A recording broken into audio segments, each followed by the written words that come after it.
and let's get started.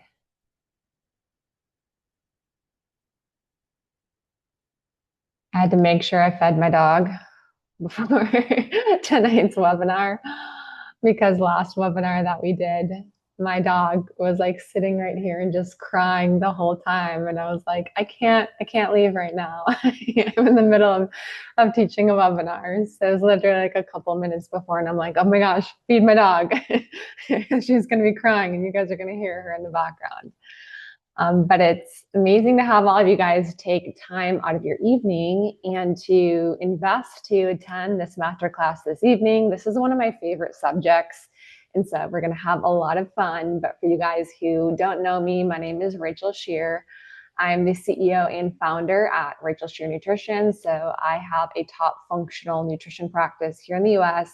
It's fully virtual. We work with people all over the US, even international as well too, with a lot of our root cause approach and comprehensive testing. But I'm also the founder of the RSN Institute of Functional Nutrition, where we certify coaches, practitioners, estheticians in our functional framework. And so this has been a passion of mine for a long time, but skin issues in particular have always been very, very close to my heart. A lot of people have heard my gut issue stories, but not a lot of people know my skin issues that I suffered with for really a big portion of my life, as I'm sure many of you guys who even got into working in cosmetology or being an esthetician, and why you're on this webinar is because you've suffered from it yourself. But aesthetics has always been my passion.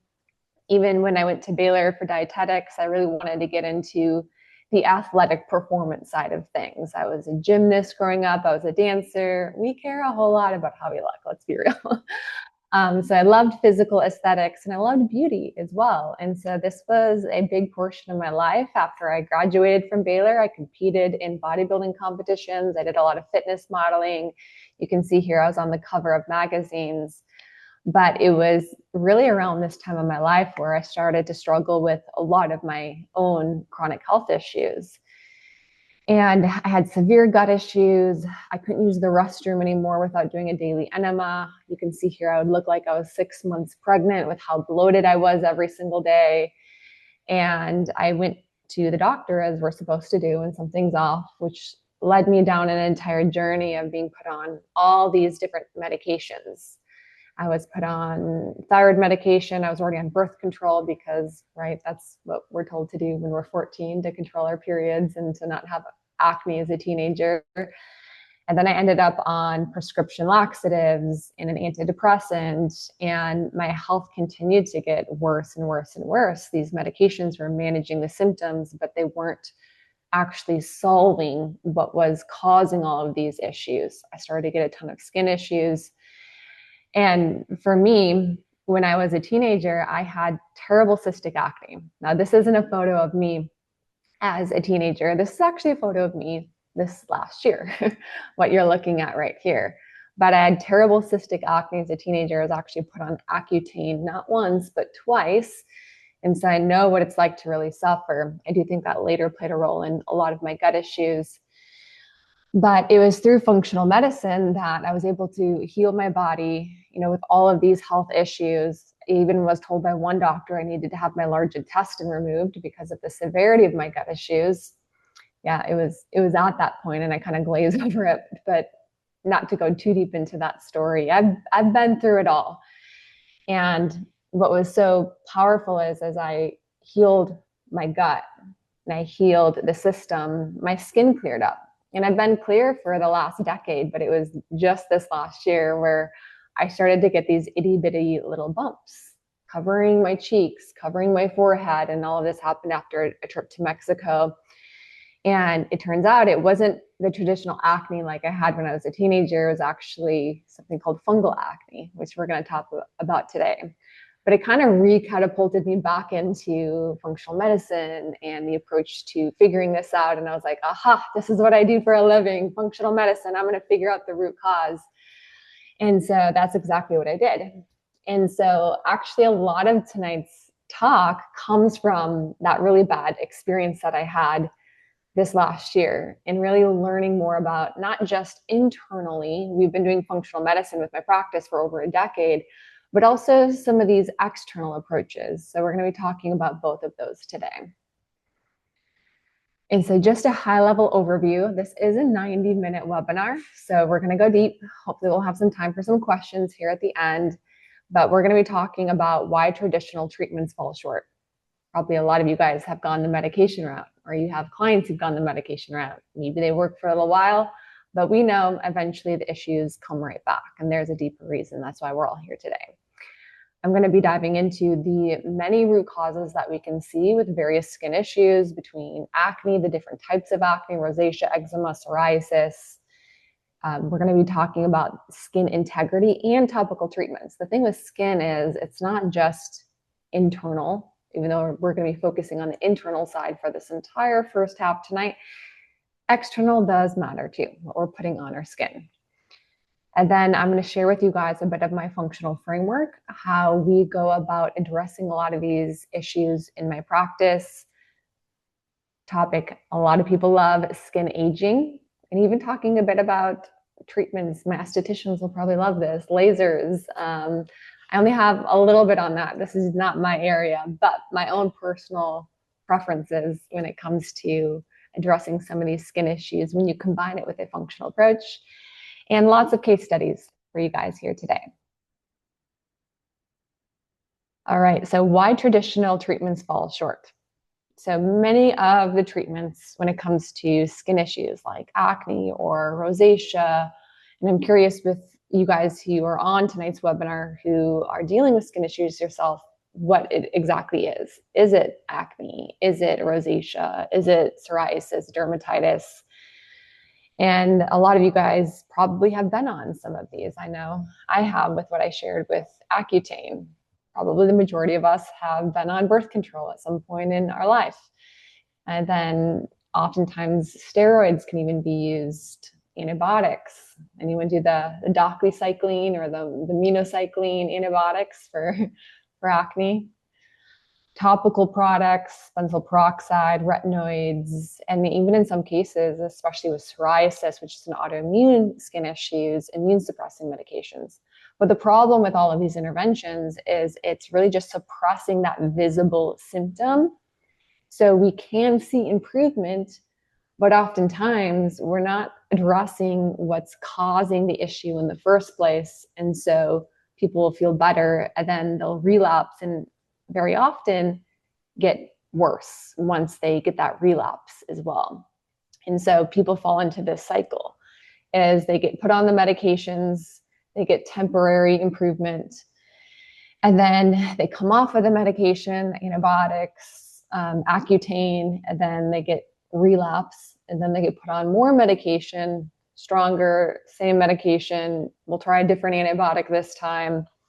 They get more side effects. Maybe that shows up now in their gut. Maybe that shows up with, their mental health. We see a lot of side effects, right, with anxiety, depression. So it's creating more internal dysregulation, which just kind of keeps us in this stuck cycle. And it's like, hello, why isn't anybody digging a bit deeper and really looking at why we have these problems in the first place? And the thing that's never addressed is why there's inflammation, why the hormones aren't balanced, or even if the hormones are imbalanced, without just throwing somebody on birth control. Why the gut barrier is compromised, if there's issues with detox pathways or a high toxic load, why the immune system is reacting the way it is in the first place. Are there food sensitivities? Are there allergies? Are there mold toxicities? And why is the skin barrier so broken down? These are the questions that we need to be asking. And we have to realize that the skin isn't just a surface organ. It's not just about, looking beautiful. It's really a system organ. So our skin is going to reflect what is happening with the gut, with the microbiome, with our hormones, with our body's ability to detoxify, our antioxidants, our cellular health, our immune system, our stress levels. All of these things are going to show up in our skin. And so everything is interconnected within the body. And so we really have to start with looking inside and then pairing that with some of these external approaches. So if you guys like quizzes, I would love everyone to take like 2 minutes. It says it takes 4 minutes, but I think it'll take like 1 to 2 minutes. If you can scan this, I'll also drop the link in the chat box. I want everybody to take this quiz here. And what it's going to do is it's going to ask you some different questions about your stress, about your skin, where you're flaring up. And it's going to give you potential, it's not 100% accurate, of course, but potential things that could be contributing to these skin issues. So I'm going to give everyone a few minutes and then just drop done in the chat box once you complete that.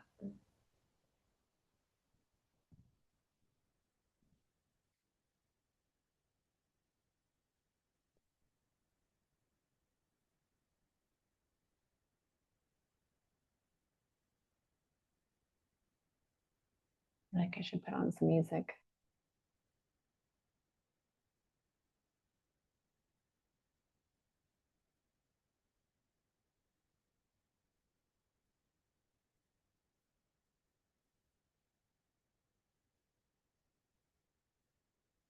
And so you can take a screenshot of that last page once you get to the results, because I want you to be specifically listening as I go through the rest of this masterclass with what the top ones potentially could be for you.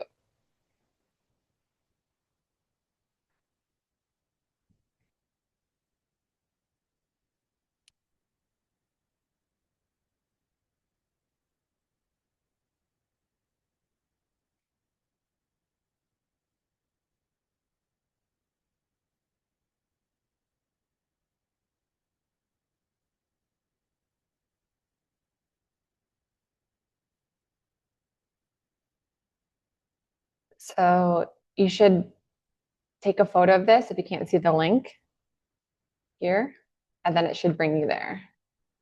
I'm trying to see if I can copy.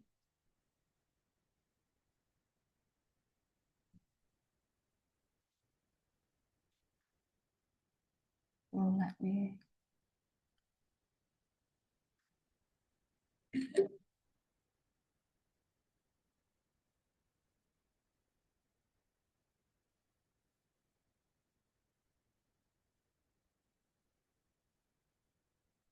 Okay.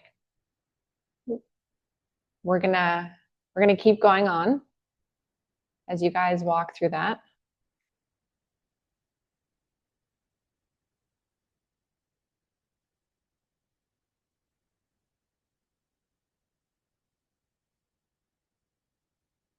Okay, let's talk about hormonal acne first, because this is the one that most of us struggle with. Most of our clients are probably going to struggle with. And we're talking about hormonal acne, and later I'm going to talk about a couple other different types. And so there's not just acne, because there's many different types that relay back to the cause. And so hormonal acne is not just a hormone problem. It's really the skin's response to a much deeper hormonal signaling imbalance.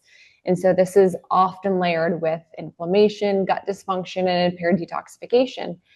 And this is why when we put somebody on birth control, which is synthetic estrogen and progesterone, and what we're actually doing is we're suppressing the hormones. All the time I'll have people come into my practice and they're on birth control and they're like, hey, can you see if my hormones are imbalanced? I've struggled with acne and all of these things. And I tell them, like, kind of, but not really, because you're no longer producing these hormones anymore.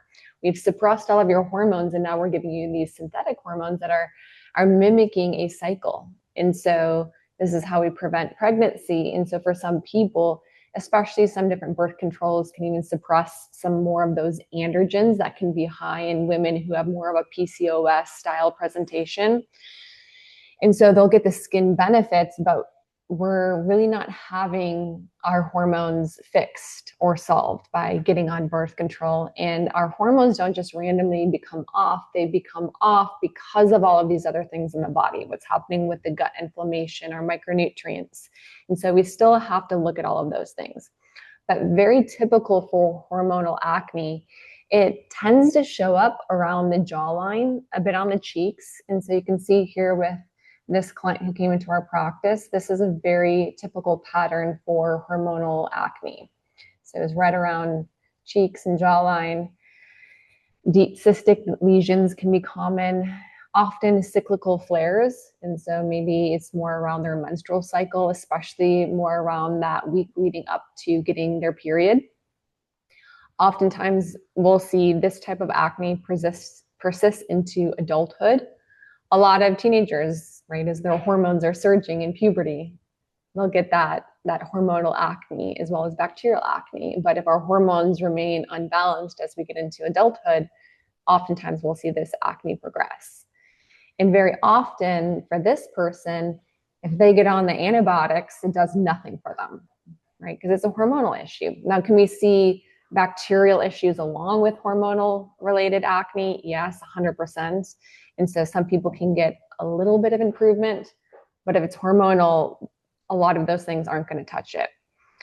And so the core hormonal drivers are very often elevated androgens. So testosterone, DHT, which is dihydroxytestosterone, and DHEA. DHEA is actually produced from the adrenal glands.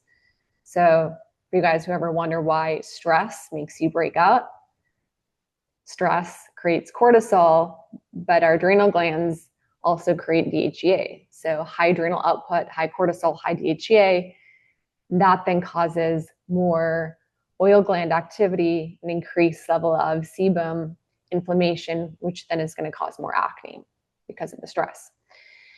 And so insulin resistance and blood sugar dysregulation can be another root reason. And so somebody's blood sugar is all over the place all day long. And so that's going to spike something called insulin and other growth factors.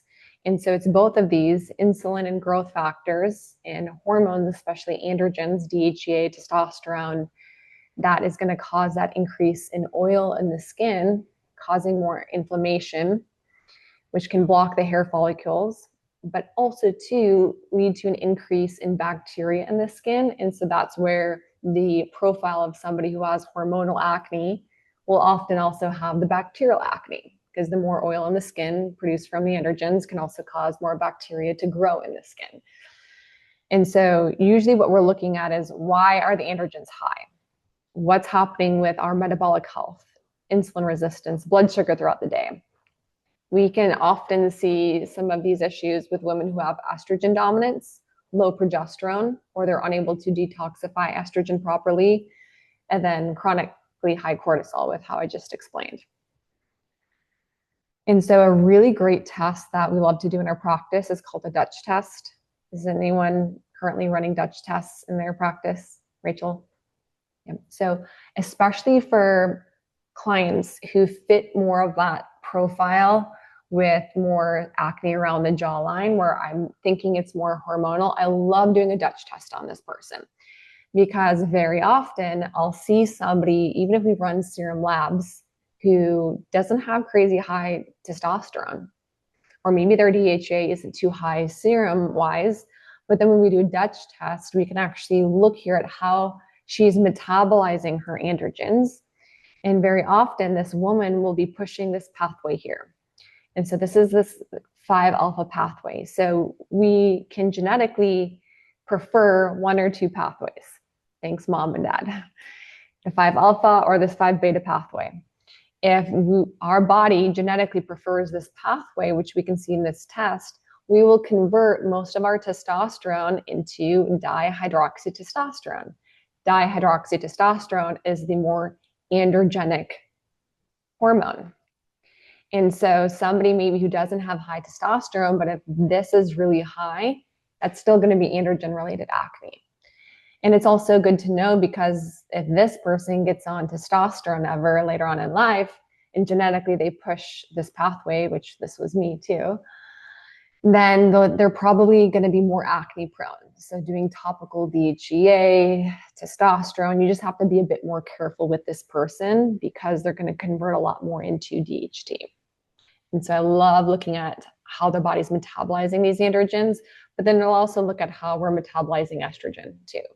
And so it's never a question of just, is that person estrogen dominant, but also why? And so the Dutch test can also look at how we're detoxifying estrogen.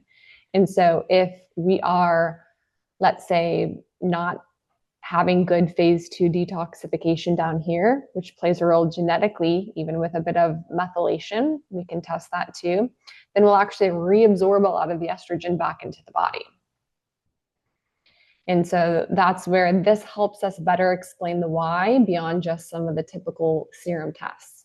This is also a great test for women who have breast cancer in their family, and they've been told that they should never do hormone replacement therapy or estrogens, because we can actually look at how she's metabolizing her estrogens here. You can see this pathway here. If she's pushing more of her estrogen down this 4-OH pathway, this is the more genotoxic pathway. And this is what can cause damage to our DNA. And so just by even knowing this, we can then put her on something like diindolylmethane. Maybe we need to do some methylation support, which is just going to help her actually be able to detoxify the estrogen from her body. It's a great test. Looking at a case. So this was a client who came into my practice. This is the first photos that I showed you. She felt very dismissed by conventional medicine, struggling with acne, well into her adult years. It was on the jawline, cheeks, her neck, her chest, her back. She also had thinning hair on her scalp, and she also complained of an increased facial hair. And she considered herself to be very health conscious. And she tried all the different topical solutions this far. And so we ran our labs on her. This is just a snapshot of her hormone panel, but I have listed some of the things that we found with her stool test, her gut test. And so our gut and our skin are very interconnected through the gut-skin axis. And she had high levels of opportunistic and pathogen bacteria that had overgrown. She was low in her good bacteria. And then her immune system was really suppressed. We measure this through something called secretory IgA, and she had a ton of gut inflammation. So her whole gut was not good. Inflamed, immune system suppressed, and then a lot of the bad bacteria overgrown and missing a lot of the good bacteria. We also saw that she had really high levels of arachidonic acid, which is a pro-inflammatory fatty acid. And then she was deficient in her essential fatty acid, EPA. So we get a lot of that from like salmon and fatty cuts of fish. So this was also causing increase in inflammation. And also these fatty acids show up in our cellular membranes in our skin. Now looking at her hormones, because we're talking about hormone acne specifically, she definitely had some estrogen dominance. So 245 is really high, even in the luteal phase. We always make sure women are testing who are cycling and not on birth control around days 18 to 22. So they're in that luteal phase of their cycle when estrogen and progesterone should be at its highest. And so I'm pointing here, I meant to point here. So yeah, her estrogen, 245. I want this below 100 for most of my women. And so this was really high for her. And the interesting part was, right, we're like high androgens. Her whole profile fits high androgens, but when we actually looked at her serum testosterone, it was normal. Looked at her free testosterone, you could say that was considered to be in the normal range. Her FSH and LH, a little bit lower than I would like it to be. But what this actually told me, and why it's so important as a practitioner to look at the full picture of our clients and not just markers on a page, is she very much still fits the profile for more androgen-related skin issues. And so oftentimes, this is a little clinical pearl down here, even when testosterone and dihydroxytestosterone are normal in labs, androgen-related acne can still occur because the blood work measures circulating hormones, but it doesn't measure how sensitive the skin has of those androgen receptors. So we have androgen receptors in our skin. And so some people who have more of those receptors in their skin are going to be more acne prone as well. And also the estrogen dominance, I've seen that 100 times contribute to hormonal related acne. So she fit a lot of the clinical correlations between her hair thinning, increased facial hair, jawline acne. She complained a bit of PMS, and then her symptoms of gas, and then constipation, diarrhea, on and off. All of these fit everything that came back with her labs. So we applied our RSN treatment model, and I'm going to talk about what this is a bit later. And so we focus on different phases. Normally it's a 6-month long process we bring our clients through. This girl only needed to do 4 months with us. We always focus first on foundation and drainage. And so we focus on opening up detox pathways. And so the body can prepare to do some gut clearance protocols. We focus on lymphatic support, reduce inflammation. She had a lot of overgrowth, so we did a low FODMAP diet. This reduces fermentable carbohydrates from her diet. Focus on blood sugar is 100% necessary with anybody who has androgen or hormonal acne, because that high insulin is going to drive an increase in oil. So the insulin-like growth factors. Same with stress. So we focused on the nervous system support this first month, and the goal was reduce inflammation, IGF-1 and insulin signaling, regulate her adrenal output with cortisol, and then support her detox and drainage pathways. We then moved into a 2-month gut clearing protocol to eradicate a lot of those bacteria that had overgrown. We do something called the RSN microbiome reset. I'll share with you guys here shortly what that is. Continue to work on nervous system, blood sugar support. In this phase, we added in some things like immunoglobulins, so great for the immune system, gut lining repair, added in some fatty acid support, some things like DIM for estrogen clearance. And then by month 4, we were able to get her off of the gut killing eradication protocol and just focus on adding in more probiotics to rebuild back up her gut, immunoglobulins, gut lining support, and continued fatty acid support for her hormones. So I know that sounds like a lot. You don't have to know all of this, but just to give you guys a bit of an insight into what some of our protocols look like. And with her results here, you can see, her skin massively improved in just 4 months, and it continued to improve thereafter. And then because we're addressing this internally, of course, we're going to see everything else improve. We're going to see energy levels improve. We're going to see, weight loss, building muscle. We're going to see the whole system improve as a byproduct of addressing these things internally. So the main point here with hormones is the root cause is never just that the hormones are off. You have estrogen dominance, or you have, high levels of testosterone, or maybe you're given a diagnosis of PCOS. It's what is causing the hormones to be off.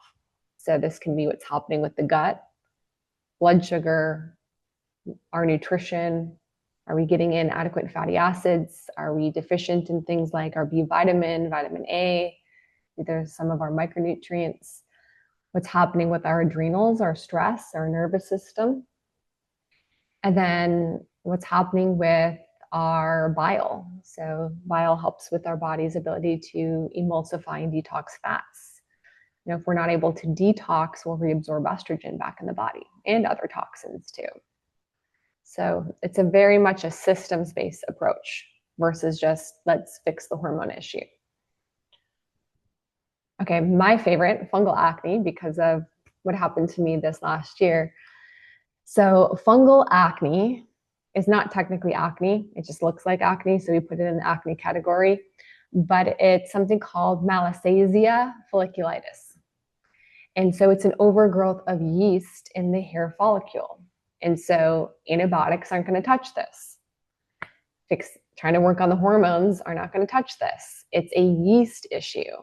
And that's why treating it like it's a bacteria issue using things like retinoids or even benzoyl peroxide, salicylic acids often just make this worse for people who have it as a fungal issue. And so some of the root causes that I see with Rosacea is people who've had recent antibiotic use, right? Because you kill off the good bacteria. This is why women get yeast infections. Yeast can overgrow. Anyone who has gut dysbiosis, people who have a high sugar, high refined carbohydrate diet feeds yeast in the skin, feeds it in the gut, feeds it in the mouth, feeds it in really everywhere. Humid environments or very occlusive skincare.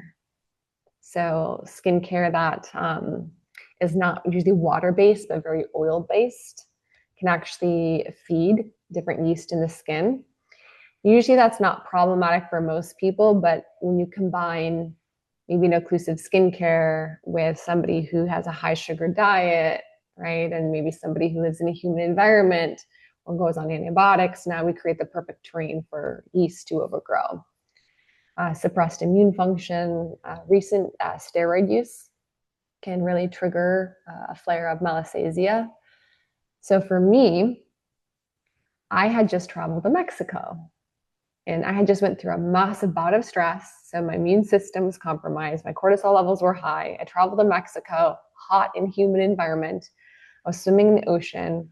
I started to get these little breakouts, which, I'm a girl. We all get the little bit breakouts here and there. So I use retinoids. I put some of the retinoids on it, which just further disrupted my skin barrier. And then before I knew it, like within a week, it was covering my forehead. It was covering my jawline here. And I went to the dermatologist and she told me it was perineal dermatitis. I knew she was wrong. I'm like, no, this is not perineal dermatitis. I had already self-diagnosed myself that I thought it was fungal related after just going into a big rabbit hole, which I was right. And so I was able to heal it through addressing my gut. I did a fungal protocol with different herbs to address it in the gut, but then I also had to do it topically too. So I ended up doing, I did end up doing a little bit of some ketoconazole because it was really bad. So sometimes topical medications like that, but that was targeted specifically for yeast. And then I had to change up my skincare completely. Anything that had fatty acid or esters in it, I had to pull out because that was feeding a lot of the yeast. And then my skin cleared up as a byproduct. And you can know the difference with your clients or yourself if it's fungal or if it's regular acne, because you can see here with fungal acne, it's usually very small, uniform bumps. They're often itchy, they're often clustered on the forehead, the chest, or the back. It often worsens with heat, sweating, or humidity. And then it doesn't respond to typical acne treatments. And then it even can get worse with antibiotics. And so around the hairline is pretty common, and it's usually not that red inflamed like we'll see with more bacterial acne here. And so it's very uniform and small bumps. People often will describe it as like sandpaper on their skin. So ingredients that feed Rosacea. So it can reply or multiply rapidly. And so heavy oils, occlusive moisturizers, certain fatty acid esters, overuse of antibiotics topically or internally. And then when we damage the skin barrier as well.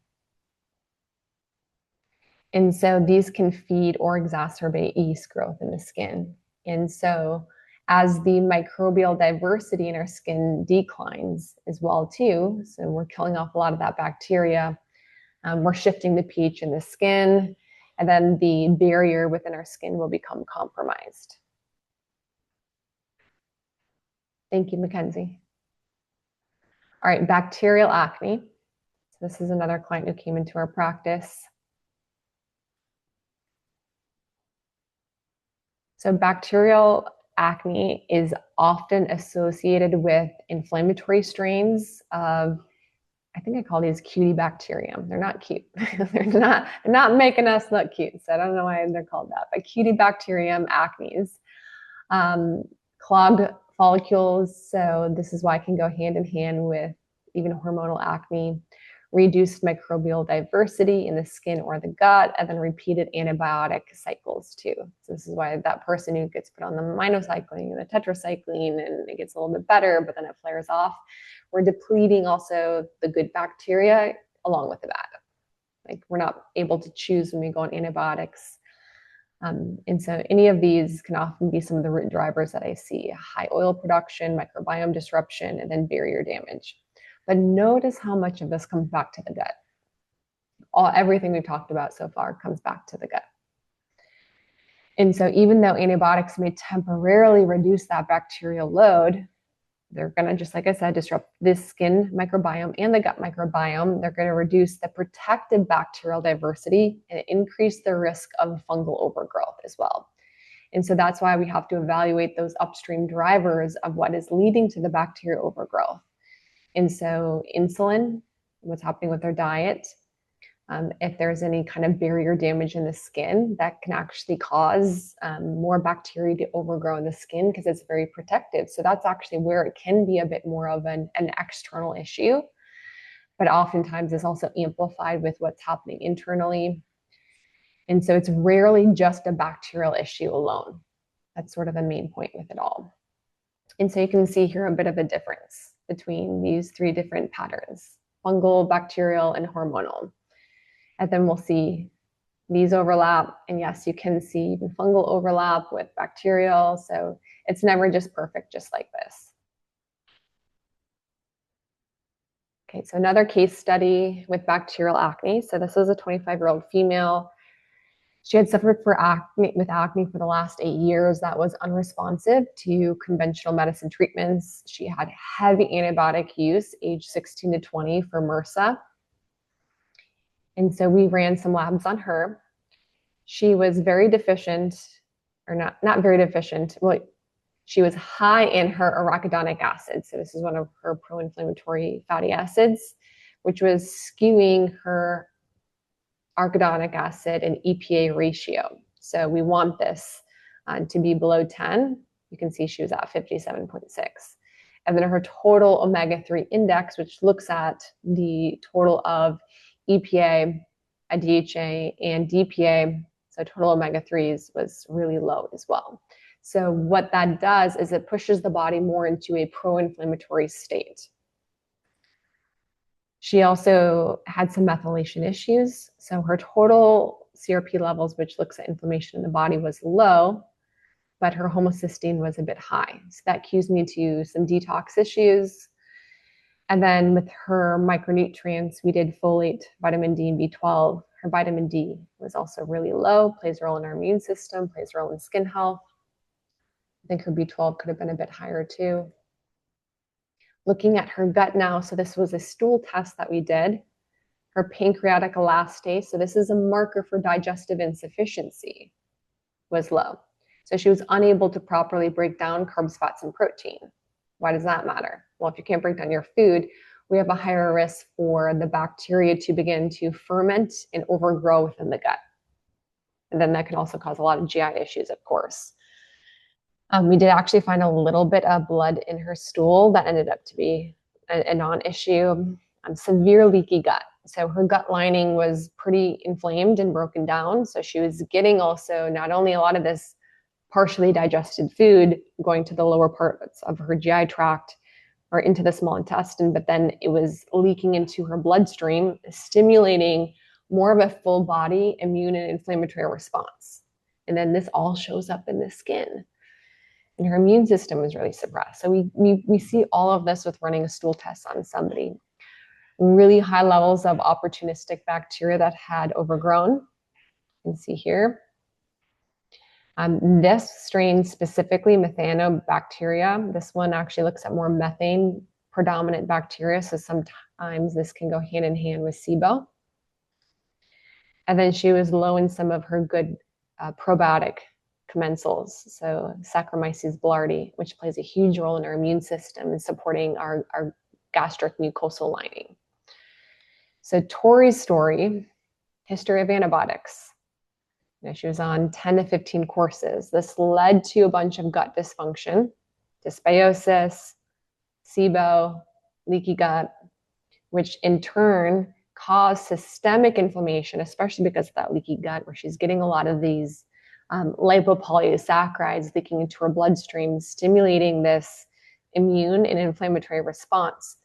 Then showing up in her skin, inflammatory acne, impaired healing, which is just going to stress everybody out, right? And then we get into this vicious cycle.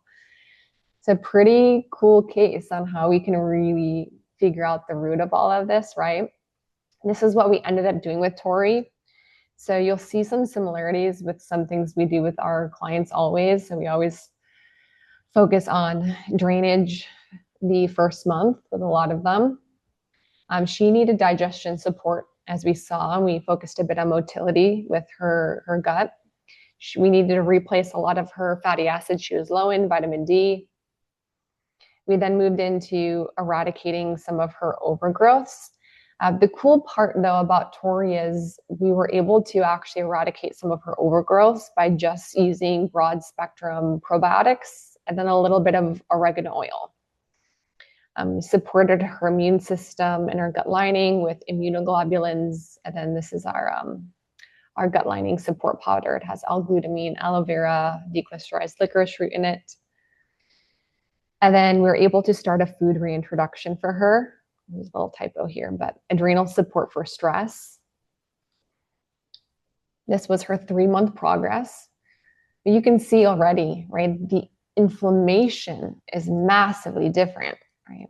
Oh, I gotta go way back. Look how inflamed it was. So this was like actively inflamed acne.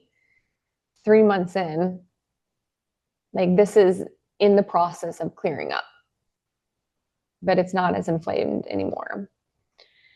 She was with us for the full 6 months. And so month 4, we really switched and focused on optimizing her cellular health. So adding in more fatty cuts of fish. We focused on her gut biome with getting in more fiber, B vitamins. And then month 5 is when Lara, who was her coach on my team, said that everything just really started to click for her is when we moved into detoxification. And so we added in something called TUDCA that helps support bile with her gallbladder. And then we did some high dose fatty acids. This is the fatty acids we did. It's a 4-to-1 ratio of the omega-3s to omega-6s. We did phosphatidylcholine and then evening primrose oil. And so we're really supporting our hormones. We're supporting her cellular health here. We're supporting detoxification as a whole. We continued with this in month 6. And now the goal was full clearance and maintenance going into her wedding. And so, yeah, you can see this was just by the 6-month mark now. I mean, she went from this to this, and she looked beautiful on her wedding day. And she ended up getting pregnant shortly after. And so we had an RSN baby. All right, a couple more. Rosacea. So rosacea is not acne, even though often there is a lot of those pustules to go with it. Pustules, let's say pustules, pustules to go with it. It's actually immune hypersensitivity as well as vascular instability. And so commonly we'll see flushing, we'll see that persistent redness. So you can see it looks very different. Visible capillaries, burning, stinging, and then acne-like bumps in some cases. And there can be acne rosacea, bacterial issues, along with, rosacea. All of these can overlap. Common root causes, mast cell activation. So this is when the body is overproducing histamine. So that's an overactive immune response. Gut dysbiosis. There's a huge connection with SIBO. Intestinal permeability, nervous system hyperreactivity, and then vascular dysregulation. So I was always very fascinated with the SIBO rosacea connection because I used to work with Dr. Kenneth Brown. And so he's a functional gastroenterologist in the Dallas area. And he was on the front end of SIBO research. And I remember him because he actually helped me with a lot of my gut issues early on, which he was the one who sent me to the colorectal surgeon. But beside the point, he was on the front end of SIBO research. He actually did diagnose me with SIBO, but even though his approach didn't necessarily fix it. But he would tell me these stories of how he would have these people coming into his practice who were coming in for their gut issues, but often they would have rosacea. And he would say, every single time I treat somebody who has rosacea for their SIBO, the rosacea goes away. And this led me down the rabbit hole of looking at the gut rosacea connection. And so this is a really interesting article that I found, and it says rosacea has been reported to be associated with various gastrointestinal diseases, including IBD, celiac disease. And so that's the gluten piece, Corinne. Someone just dropped that in the chat box, celiac disease, but also non-celiac gluten sensitivity. I do think that can exacerbate things for people. And that's also going to just further degrade the gut lining, leaky gut, which can in turn cause rosacea. IBS, H. pylori, acid reflux, and then small intestinal bacteria overgrowth. And so this may involve common predisposing genetic microbiota as we pass our microbiome from our parents to our kids, or from ourselves to our kids, our parents to us. What's happening with our immune system, compromising the theory of the gut-skin axis. It says a lot there. So when we test for SIBO, I love doing a stool test because the stool test is going to tell us opportunistic overgrowth pathogens, fungal overgrowth, digestive insufficiency, low in probiotics. But for SIBO, I like to do a breath test. And so the person's going to drink either a glucose or a lactulose. It's a type of sugar. And then they breathe into this tube, and we measure hydrogen and methane levels in their breath. And if it goes above the threshold, they're positive for SIBO. And then we need to build out a SIBO protocol for them to eradicate the overgrowth. And so definitely all going back to the gut. It's why we start there with so many clients. Okay, dermatitis. I'm going to go through these ones a bit quick because I want to get into like what you guys are probably all wondering. All right, Rachel, tell me what to do. Right, the whole approach of everything. So classical dermatitis, atopic and contact. Very often, many of the root drivers can be an impaired barrier, transepidermal water loss in the skin, immune hypersensitivity, what's happening with the gut, food and environmental triggers can be huge, and then what's happening with the nervous system. And you can see here, often we'll see itchy patches, dry, cracked skin, and sometimes it can flare in various cycles. Perioneal dermatitis is a bit different. I don't know if anybody's a friend or a fan of Amanda Seyfried. I love her. You didn't watch the Housemaids? That movie? I watched it in a hotel. I did not know it was like a scary movie. Like, I was like, it's not a scary movie. It's like a, what do they call it? Like a thriller kind of one. But I mean, it was intense. I was like on the edge of my seats during it all, but she's phenomenal. And so she has openly spoke about her perioneal dermatitis. And so you can see how this presents a bit differently is it's usually these red bumps that are specifically around the mouth or the nose here. Burning and stinging often worsens after steroid use, and then common after heavy topical use. And so things like retinoids, not good for dermatitis at all, because oftentimes broken skin barrier is what one of the big problems is that we're dealing with. So case study with perioneal dermatitis, you can see here 100% fits the pattern. And she came in, she had that rash around the mouth. She also had symptoms of chronic fatigue, brain fog, just exhausted all the time. I'm dealing with indigestion, reflux, alternating between constipation and loose stools. I'm struggling with a chronic cough. And then also she complained a lot on just thinking she had hormone issues and suffering with low libido. So looking at her stool test, because we run that on everybody, she had significant dysbiosis, pathogenic overgrowth. And then a lot of the bacteria that she actually had high were the type of bacteria that can produce more histamine. And then she also fit more of a SIBO pattern. So histamine, right? Histamine is one of the causes with the immune system becoming overactive. That can then also show up in the skin. Low secretory IgA, so altered immune system in the gut.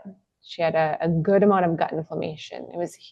We had actually sent her to do a colonoscopy because Sometimes when we see inflammation this high in the gut, it's a cue for even sometimes ulcerative colitis or Crohn's.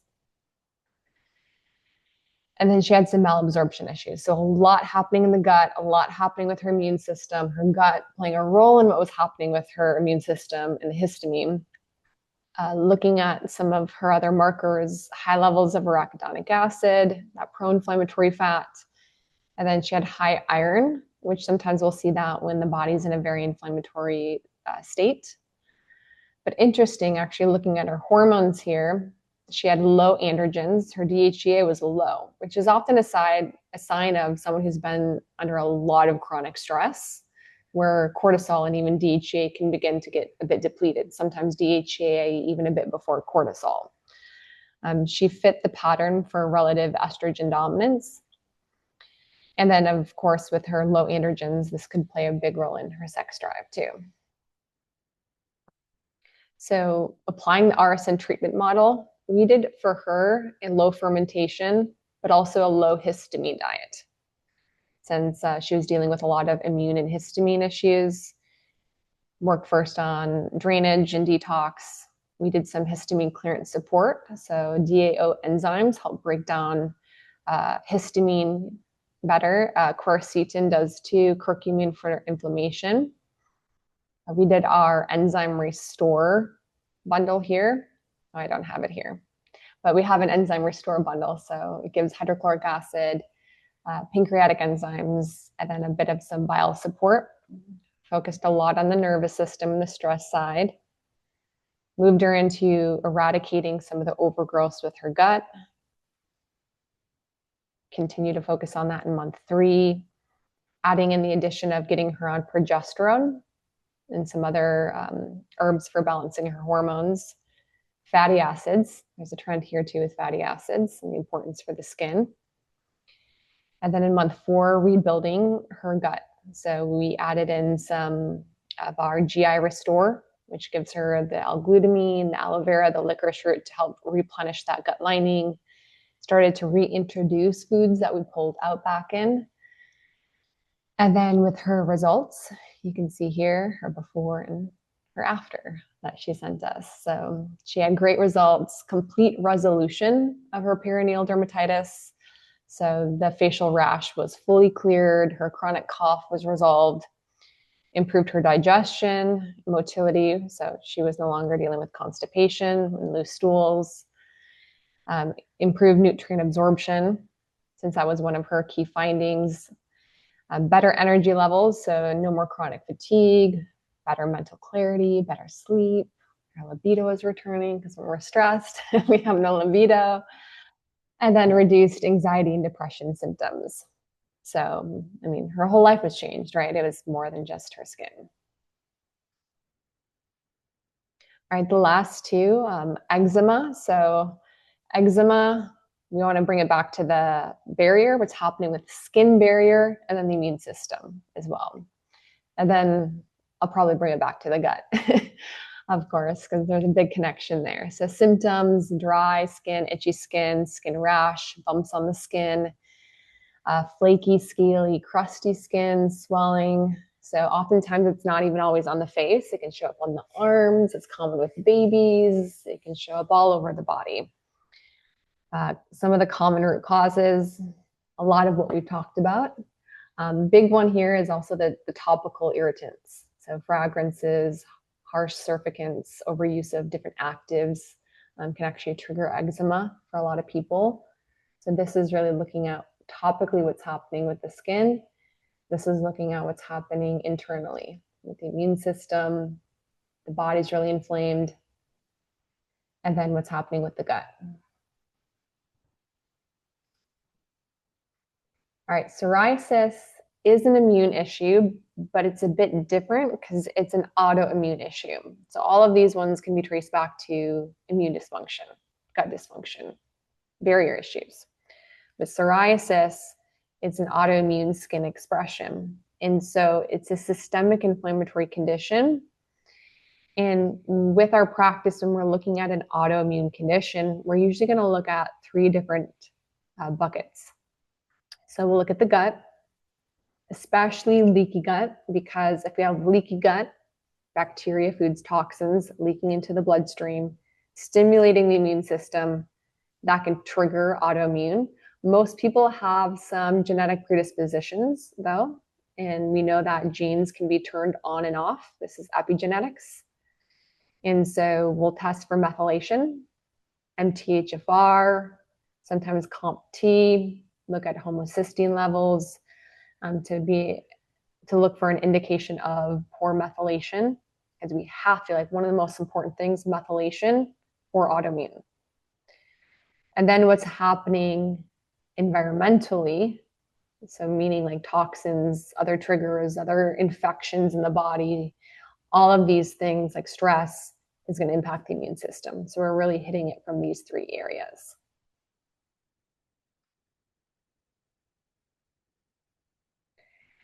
Yeah, someone just asked skincare for dermatitis. I actually have a line I'm going to talk about here shortly that really works for fungal acne as well as dermatitis. So we'll get to that in a second. Okay, so you guys have probably noticed quite a bit of a pattern. So these all have different diagnoses: hormonal acne, fungal acne, bacterial acne, dermatitis, rosacea, psoriasis. But very often, a lot of them have very similar upstream themes, right? Hormonal, what's happening with the endocrine function and metabolic. Fungal, microbiome issues. Bacterial, it's an ecosystem imbalance. Dermatitis, barrier, skin barrier, immune dysfunction. Rosacea, immune, vascular dysregulation. And psoriasis, autoimmune inflammation.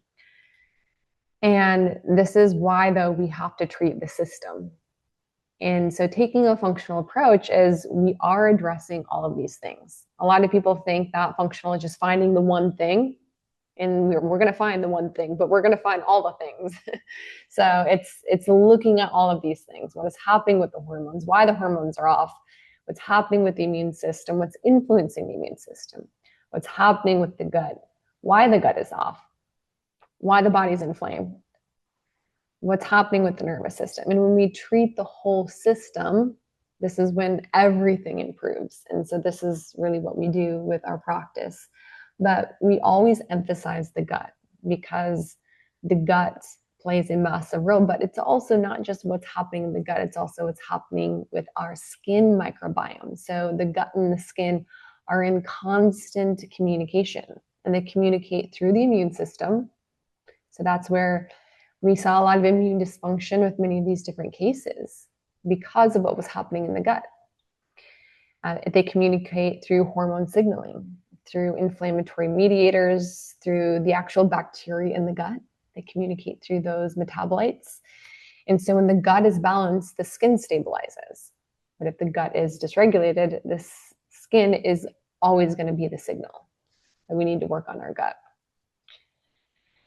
And so this is a cool graphic that I made that just showcases how all of this shows up in the skin. I won't dive into what all of these are, but the toxins that the bacteria produce, between what's happening with the gut lining, between postbiotics the bacteria produces, what's happening with digestion, everything here is going to influence what shows up in our bloodstream, what's happening with our immune system. If we're having an increase in oxidative stress, what's happening with our hormones, and then this is going to show up in our skin. So our approach is, we do this with a lot of our clients. We focus on drainage. We remove the triggers. We address the overgrowth. We always have to move into repair and repopulating the gut. And then this is how we restore the microbiome.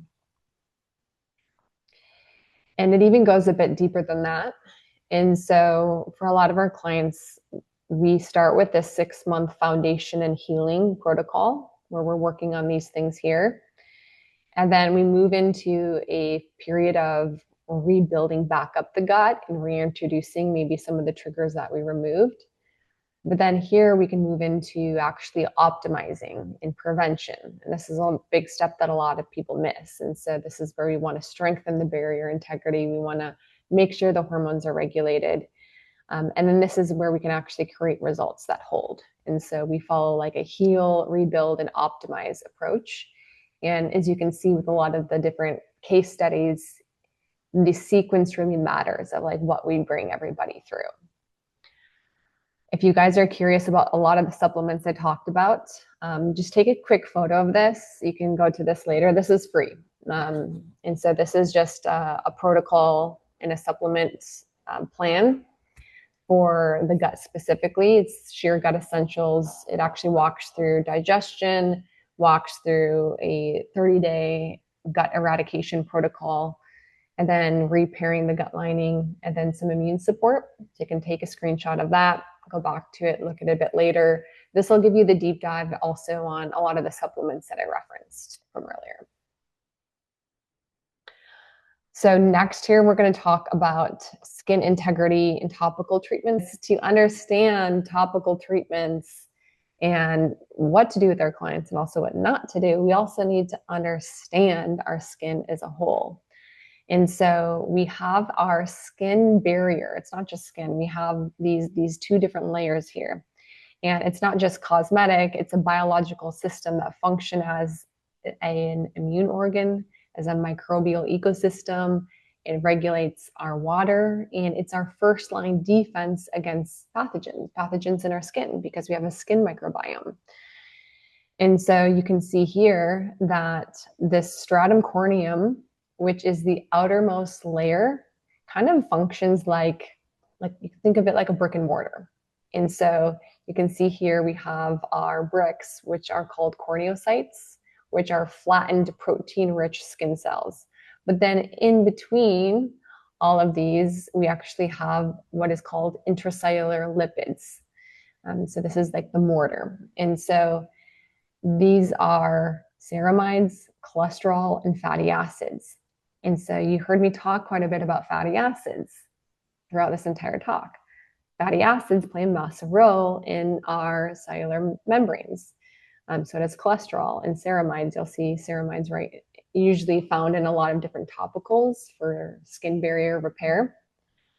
And so it's this structure here that prevents transepidermal water loss. It blocks pathogens. It regulates the immune system and immune signaling. It helps maintain a proper pH. But when this motor is damaged, the entire system begins to destabilize. And so this is what it looks like when we have a healthy stratum corneum. So when this is well balanced. So of course, we're going to be exposed to viruses and bacteria. We're going to touch things. We're going to touch our face, right? But when we have a healthy skin barrier, our skin should be able to mostly fight off a lot of this, because we have our own skin microbiome and we have that protective layer. But when our skin becomes really damaged and this barrier is disrupted, we get an increase in transepidermal water loss. And so we get an altered pH in the skin. This can lead to microbial issues. This is why a lot of people start to get more bacterial acne or other types of issues, because now a lot of these mites even, or these bacteria can easily, form in the skin and start to overgrow. And so this is why acne worsens, rosacea flares, eczema begins to spread, fungal overgrowth thrives too, is because for many people, this has become broken down. And so that's why also helping our clients with barrier repair is really important while we're addressing the internal matters of things. And our skin is a living ecosystem. So our skin is home of trillions of microbes, bacteria, fungi, mites, viruses. These are real photos. I don't know if they're like real, but these are photos of some of the microbes that live in our skin. And so these organisms protect, they balance, and they communicate with our immune system. And so the gut and the skin microbes themselves are communicating all the time. And so a healthy microbiome within our gut, as well as in our skin, is what's going to create resilient skin. It's what's going to create calm skin and glowing skin, hydrated skin. But when we have dysbiosis in our gut, or even in our skin, and usually they go hand in hand, this is going to impair communication. And this is when, we start to get a lot more of that inflammation in the skin. And so this is what happened to me right around the time as well when I had the fungal issues in my skin. So this is what my skin barrier looked like. And we see this a lot, and we live in a world where we just think more and more and more, right? More topicals. Oh, I hate the skin issues. So I'm going to apply more retinoids, more benzoyl peroxide, more of these harsh topical treatments that are in turn actually disrupting the skin barrier and making the problem worse. So this is one of the things where often less is more in the focus on barrier repair versus killing it from just a surface level approach is going to go far more. And so I was doing all of this. I was using the retinoids, and I'm a fan of retinoids. I'll talk about when to use them because they're great, especially for like fine lines and wrinkles and cellular regeneration. But if we overuse a lot of these things, it's going to definitely alter the skin barrier. And you have a broken down skin barrier when you get out of the shower, your skin feels really tight. It's almost like a lot of the skin product just sits on top of the skin. If anyone's ever experienced that before from like using different actives or topicals, that's your sign to work on barrier repair. So what damages the skin barrier? Over exfoliation, acid scrubs, excessive retinoid use, harsh sulficants, alcohol heavy toners, chronic topical steroids, repeated antibiotic use, fragrances, and even some essential oils, high foaming cleansers. And so it's really that rule of more product doesn't always equal better skin. And so what we want to look for is things that are going to help balance the pH within the skin, have minimal surfactants. We live in a world now where we have ChatGPT, so you can literally now take a product and be like, review this. Does this have surfactants in this, or does this contain these ingredients? And it can literally assess them for you. We want to be careful with oil selection. Somebody who already has oily skin, or maybe they have a fungal infection, right? We don't want to do a lot of oils, probably something more water-based, things that are non-occlusive hydration. So that's why I like water-based hydration. Avoiding fungal feeding esters. So esters are big ones to look for. And then making sure they're fragrance-free. So for you guys who asked about recommendations on skincare, this was what I found when I was going through all my skin issues. And this has been a godsend. I use this to this day. Skin Bio. I do have a discount code. So I do make a very small commission, not gonna lie, but I found them because I researched them because I was struggling badly and I needed to cut out basically all of the products that I was using after I did a lot of research on things that fed Malassezia in the skin. So I love Skin Bio. It's a triad system. It does have a cleanser. They have a renewal serum, which is I think more like an algae-based retinol. So it's not as harsh. And then they have like a barrier repair cream too. And I love it because everything is advertised as fungal safe. It helps balance the pH within the skin. It's meant to help repair a broken down skin barrier. And then also too, it helps support the microbiome in the skin. And so you can read more on her website. But this is what I would use for anyone who has disrupted skin barriers, dealing with fungal overgrowth in the skin, for eczema, this would be my go-to. And then cutting out all of the other actives and then addressing things internally. So the whole point of a lot of this is clear skin is not created through force, right? It's not created through often more and more scrubbing and more of these topical ingredients that further disrupt our skin barrier, but it's built through regulation, barrier integrity, microbiome stability.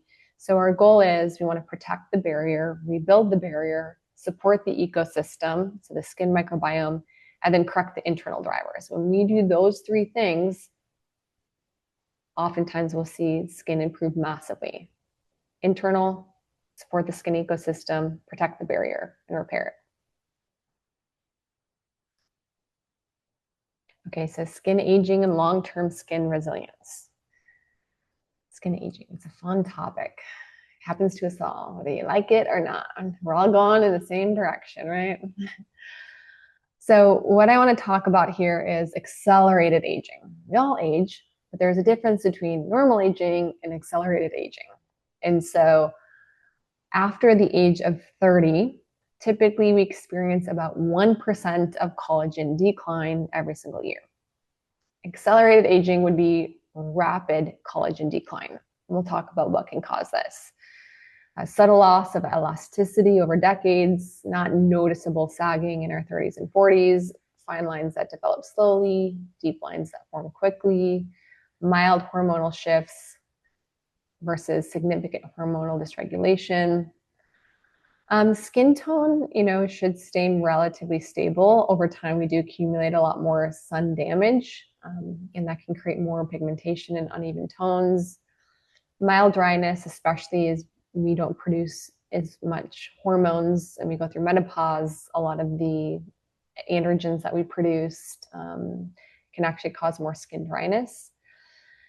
And then we always experience some oxidative stress, but when people who have a lot of oxidative stress or a very high inflammatory load, this is going to cause cellular damage, which is in turn going to cause premature aging. So why do some people age faster than others? Why can somebody at age 40 look like they're in their 30s and someone at age 40 look like they're, 65? We can't deny it. We've all seen it before, right? Where like that person just aged way faster than this other person, and this person looks great despite their age. Well, it's not random. Yes, genetics can play a bit of a role, but very often it's an accumulation of all of these different stressors. And so it's what's happening with our cells. And so that's why cellular health is so important. Our oxidative stress levels, how much inflammation we have in our body, it's something called glycation. So this is basically a natural invisible process where excess sugar in your bloodstream attaches to proteins like collagen and elastin, which make up our skin, and they form harmful rigid components. We call these ages. And so this is going to cause an increase in the degradation of collagen and elasticity, leading to premature aging. Hormonal shifts, barrier breakdown, and then poor detoxification, because now we have a high toxic load, usually causing cellular health issues and oxidative stress and inflammation. So it still can be treated as a systems issue, but we're talking about premature aging. We're not talking about making you guys vampires. So our cellular health determines our aging rate. So going back to the conversation about fatty acids and the stratum corneum and how this is made up of these different skin lipids. And so if there was any screen to screenshot, I would definitely screenshot this, because this ties it back to different food sources and even sometimes different supplementation to really help support our cellular health. And so we talked about the stratum corneum, which is that flattened layer of cells doing a lot of the heavy lifting, keeping water in and everything else out, keeping a lot of the pathogens out. But the barrier is not static. It's built every single day, specifically from what we're eating. And so linoleic acid, which is an essential fatty acid, this is really the first job of building the physical wall. So it's the one fatty acid that actually gets physically incorporated into ceramide structure in your skin barrier. So if you're deficient in your linoleic acids, then you're going to get a slightly weaker barrier. And so this is going to cause dry skin, flaky, water loss of your skin, which in turn is, of course, over time can affect aging. And then the other ones, and so the other ones that are running underneath, this is GLA, EPA, and DHA, and phosphatidylcholine. And so GLA converts into something called PGE1, which is an anti-inflammatory compound. It's an anti-inflammatory prostaglandin, which reduces transepidermal water loss and supports skin barrier function. So especially important for people with eczema, psoriasis-prone skin. And so we get this from evening primrose oil, borage oil, black currant seed oil. A lot of people will take it as a supplement with the EPO. We did that with one of the case studies we talked about. EPA and DHA, you guys saw that we did some fatty acid testing. We always are looking at this ratio. So this gets incorporated into the membranes of your living skin cells. And so they keep those membranes fluid and flexible. And so that fluidity in that cellular membrane is what allows the cells to communicate, to repair, to shuttle nutrients in and out efficiently. And so this is through getting fatty cuts of fish, salmon, sardines, mackerel. These can all be great sources. And then the last one, phosphatidylcholine. And so this is the main structural building block in every cell membrane in your body. And so it's not just a supplement. It's really the foundation to how well your cells repair and turn over. And so phosphatidylcholine is super important, and especially for people who eat more vegetarian or vegan diets, they're usually pretty low in phosphatidylcholine. So we can get this through egg yolks, liver, seafood, and a little bit through sunflower and lecithin. And so we can do some fatty acid testing on somebody. We always will look at the essential fatty acid, linoleic acid, and EPA and DHA and run those ratios. But then oftentimes, just given the different case scenario, we'll add in some things like phosphatidylcholine and GLA. But if you're eating a really good diet, very often, we won't need to have to supplement. Like if you're getting in like 2 egg yolks a day, you're good. We don't need to supplement with phosphatidylcholine. But for somebody who maybe isn't eating a lot of these foods, we may need to add in some added supplementation. So first is making sure our cells are healthy. Then number 2 is identifying the things that are damaging our cells, leading to oxidative stress. And so every day we're exposed to UV radiation, pollution, blue light, stress, blood sugar spikes, and all of these are going to create something called ROS, reactive oxygen species. And so these ROS, when they exceed our body's antioxidant capacity, this then can cause an increase in aging. So collagen degrades, elastin weakens, greater pigmentation, fine lines deepen. And so we can really think of this as what is the health of our cells? And then when we have a really high oxidative load, and this goes beyond our body's ability to repair or fight off those antioxidants, this is going to cause a lot of issues, not even just with like our skin, but throughout the entire body. And so this is really what's happening here. So an increase in oxidative stress and inflammation, maybe this is from high toxic burden, maybe we just don't have enough antioxidants. And so this is going to trigger cellular damage and a chronic inflammatory response. This is going to activate something called MMP. And so when MMP is activated, this is matrix metalloproteinase. This is an enzyme in the body whose job is to break down extracellular matrix proteins. And this includes collagen, elastin, and also structural proteins that keep the skin firm. And so this is really what's happening when we have high levels of oxidative stress.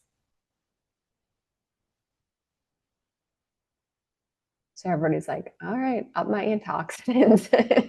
Right now, get in my fatty acids. Good. It's not a scary one, right? Sometimes when we know a ton, it's like, okay, wow. Testing is powerful, of course, but also too, looking at our body's antioxidant capacity. And so glutathione is our body's one of our main antioxidants that does decline as we get older. We can test glutathione levels. This is oftentimes where, for a lot of anti-aging protocols, people will do injectable glutathione. They'll put them in IVs. It's our body's main antioxidants. And so we can test antioxidants levels also to make sure that the body has the capacity to fight off a lot of these toxins that we accumulate over time. This is a test if you're like really curious. We don't run this on all of our clients, but if you're like, I want to know what is happening with my cellular health, what is happening with my oxidative stress levels, I want to know all of that. This is a really good test. This looks at oxidative stress levels, and it actually breaks it down between DNA damage, protein oxidation, RNA damage, and lipid peroxidation. So this will actually look at things like glutathione levels. And so it gives us an overview of what's happening with our oxidative stress levels. And then we'll even look at glutathione levels and some other antioxidant levels. And it does it also look at total toxic load. So this is a mold test. So, right, if you have high levels of mold in your body, that can cause a lot of cellular damage, mitochondrial dysfunction. So we can also say why, not just if. That's important. And then what this test will do is it'll actually plot you. So it's not looking at like your cellular age. That's a different way of doing a test, but it's looking at, based off of your oxidative stress levels, what your profile looks like. The cool part about this test is it's not static. So, right, we can improve your oxidative stress levels. We can improve antioxidant capacity. We can improve cellular health. We can improve all of these things. It's the power of functional nutrition. And then as our hormones shift, this plays a big role. So hormones regulate collagen production, skin thickness, oil production, hydration, and wound healing. Yay, menopause. So, up until we go through menopause, up until around age 30, we usually get about 1% of collagen loss per year. But then in the first 5 years post-menopause, look at this, up to 30% collagen loss. So up 1% to 30%. And then after, it's usually about 2% of collagen loss per year. So declines in estrogen, especially around that perimenopause, menopause area, causes that accelerated collagen loss.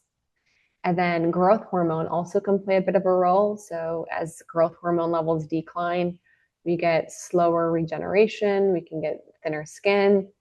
And then DHEA, which is produced from our adrenal glands, but it's an androgen. So we talked about when androgens can be too high, can cause some of that androgen acne. But for us who are maybe worried about aging, right, we kind of want those androgens. We're like, give me my androgens back, give me my DHEA, because the androgen produces the oil in the skin, which can also help with, keeping the skin thicker, fine lines, wrinkles, keeping hydration in. Have to talk about sun damage because we know sun damage plays a role in premature aging. And so it's the largest external accelerator outside of just toxins that we accumulate in our body externally. So this is a photo of a truck driver. And so, right, this is the side of his face that faced the window. So he did truck driving for 28 years. And you can see the difference in his skin after being exposed to the sun and UV radiation for that long. And trust me, I'm all for sun. I'm all for getting outside. But we also can't ignore the fact that a ton of UV exposure without skin protection does break down collagen, increase RS, triggers pigmentation, and accelerates elastin degradation. And so sunscreen is really important. I didn't worry about it for a long time. I did it on my face, but then once I moved out here to Miami, I was getting the worst like redness and just itching on my chest. And I went to this kind of like a functional esthetician.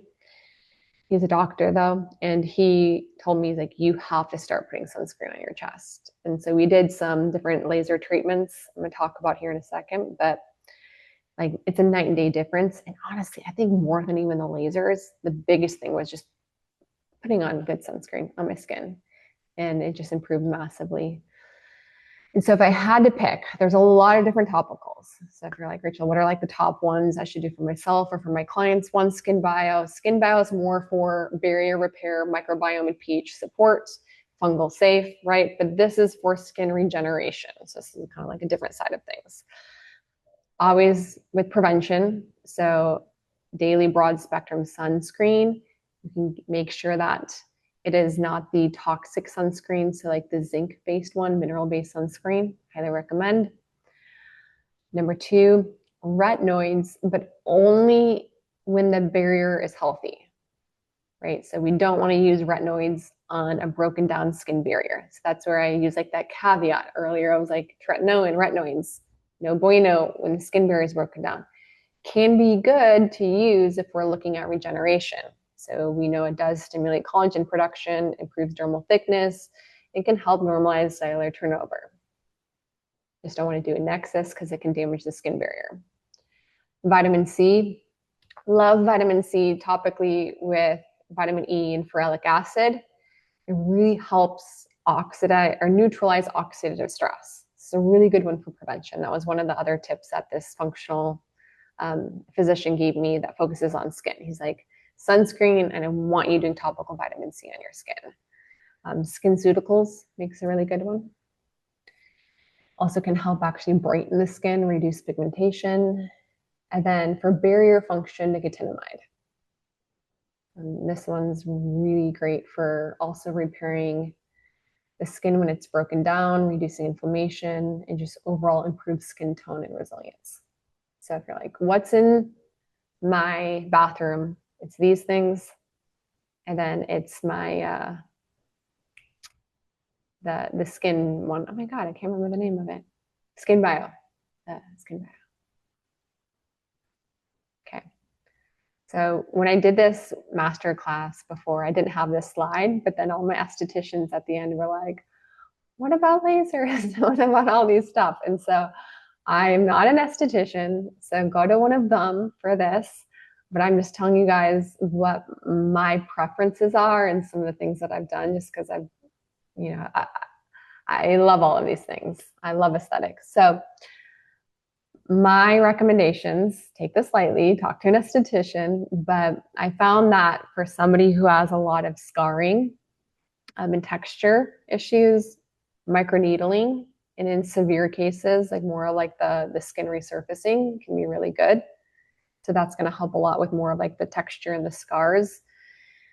For somebody who has more like pitted acne scars like this, because right, you clear up all of these things, but then someone's left with scars, right? They're like, hey, what can I now do to fix the scars or the redness or some of these things that are left over? So subcision, this is something I learned about recently. It's actually really cool. So what's actually usually causing like the pitted acne scars, it's a scar tissue that develops and it's like pulling it down because it's usually a very deep, right, acne lesion. And so they can actually go in with a needle, you'll go to a professional who can do this, and they'll kind of subcise the scar tissue underneath it, and it'll help kind of lift where that pittedness is at. For redness, I've done this a lot because I have that red undertone in my skin. So this is what I did a lot for my chest and then for my face too, V-beam. It's great for broken capillaries, great for redness. And then for more of like pigment and sun damage that are like the brown spots, I've done a bit of the pico laser. But the point here, go to the professional who does these. I'm not going to do these for you guys. Can't. But they work through controlled injuries and then letting the body repair itself. So why is that an important point?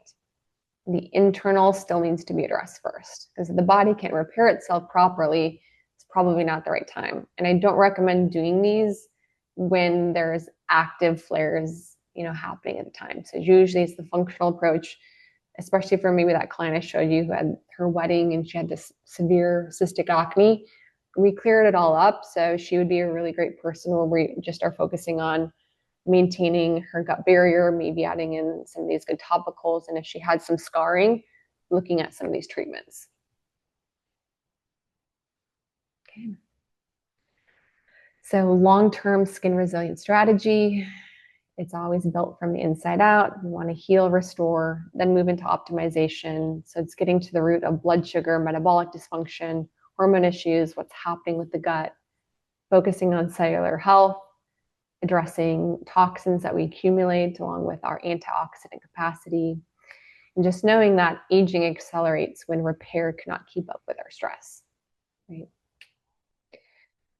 And then externally, it's protect and support, barrier repair, daily UV protection, customized physiology aligned topicals. And then for some people who want it, lasers and office procedures can be great too.